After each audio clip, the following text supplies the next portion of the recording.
Assalamu alaikum. Hello everyone. Welcome back to my another video. In this video, how to rename a column in Excel sheet.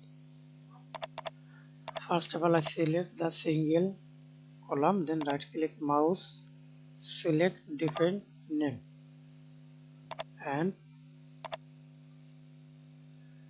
select your name,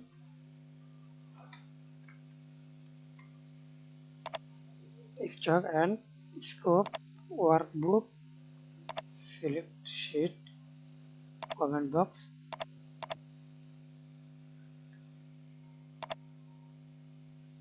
then OK and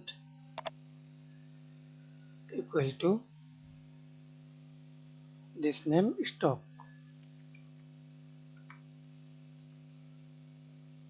Stock. We can see this stock area. Okay. Thanks for watching video.